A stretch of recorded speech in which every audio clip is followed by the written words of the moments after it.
This is the story of a man named Stanley. Stanley worked for a company in a big building where he was employee number 427.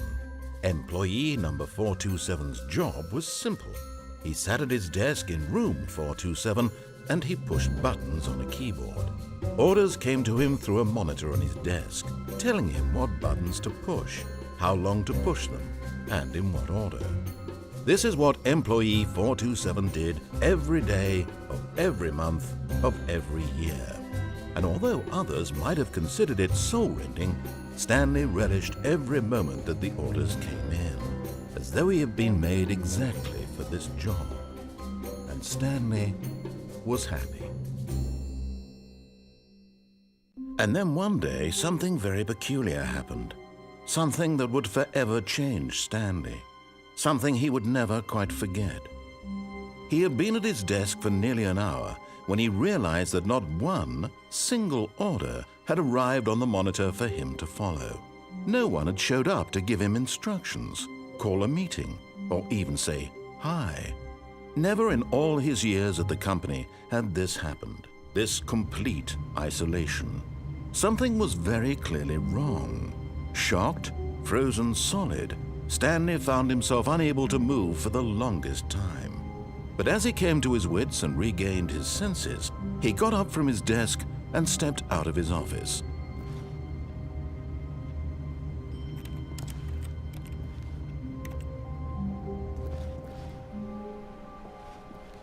All of his co-workers were gone. What could it mean? Stanley decided to go to the meeting room. Perhaps he had simply missed a memo.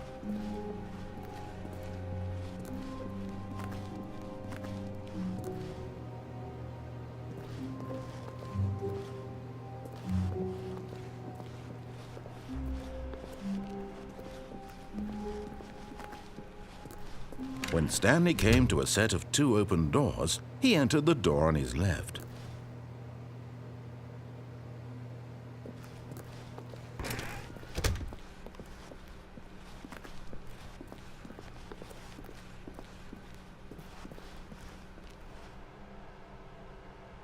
Yet there was not a single person here either. Feeling a wave of disbelief, Stanley decided to go up to his boss's office, hoping he might find an answer there.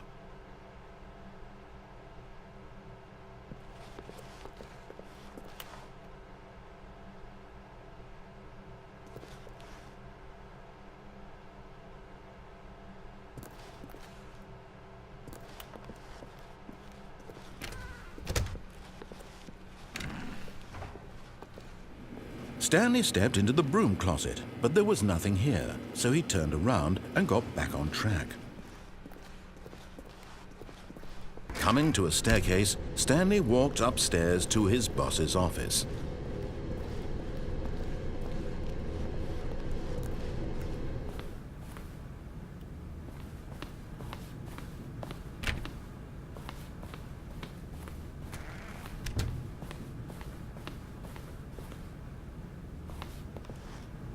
Stepping into his manager's office, Stanley was once again stunned to discover not an indication of any human life.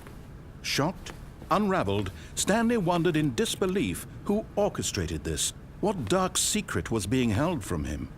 What he could not have known was that the keypad behind the boss's desk guarded the terrible truth that his boss had been keeping from him. And so the boss had assigned it an extra secret PIN number. 2845. But of course, Stanley couldn't possibly have known this.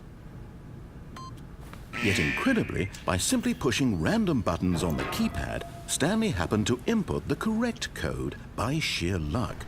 Amazing. He stepped into the newly opened passageway.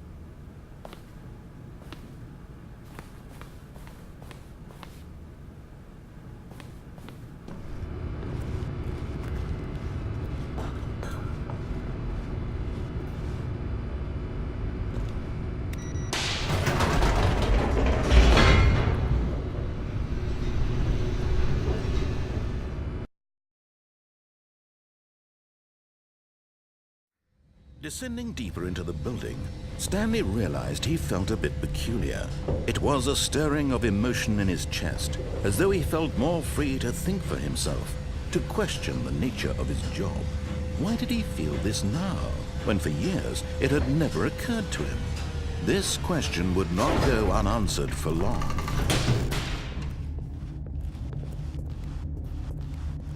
Stanley walked straight ahead through the large door that read Mind Control Facility.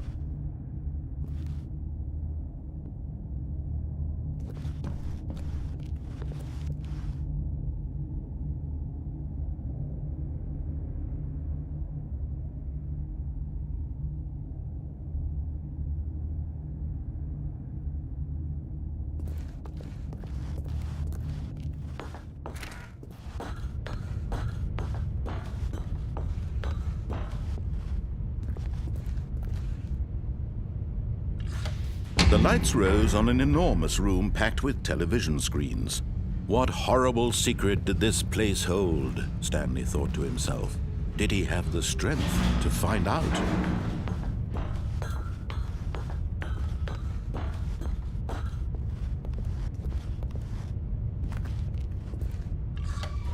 Now the monitors jumped to life, their true nature revealed. Each bore the number of an employee in the building. Stanley's co-workers, the lives of so many individuals reduced to images on a screen, and Stanley, one of them, eternally monitored in this place where freedom meant nothing.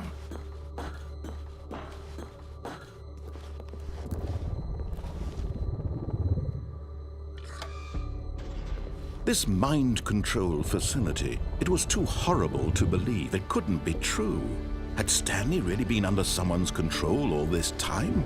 Was this the only reason he was happy with his boring job? That his emotions had been manipulated to accept it blindly? No, he refused to believe it. He couldn't accept it. His own life in someone else's control? Never! It was unthinkable, wasn't it? Was it even possible? Had he truly spent his entire life utterly blind to the world? But here was the proof, the heart of the operation. Controls labeled with emotions, happy or sad or content. Walking, eating, working, all of it monitored and commanded from this very place. And as the cold reality of his past began to sink in, Stanley decided that this machinery would never again exert its terrible power over another human life, for he would dismantle the controls once and for all.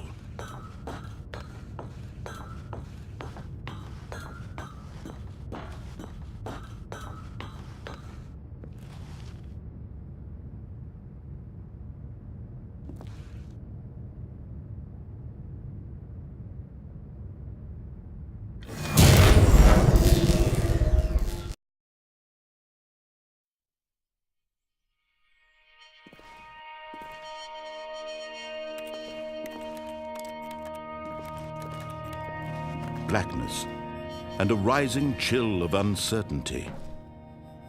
Was it over?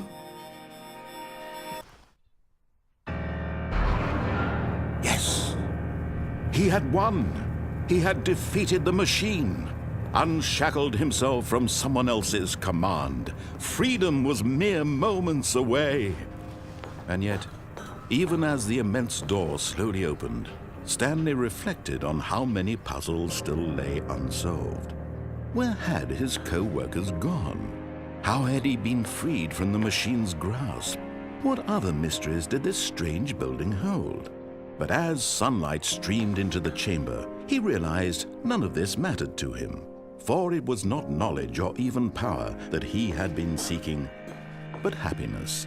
Perhaps his goal had not been to understand, but to let go.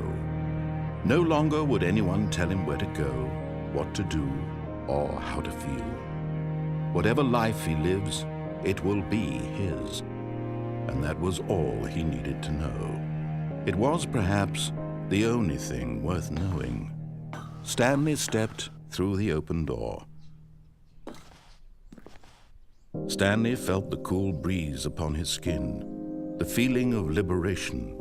the immense possibility of the new path before him. This was exactly the way, right now, that things were meant to happen. And Stanley was happy.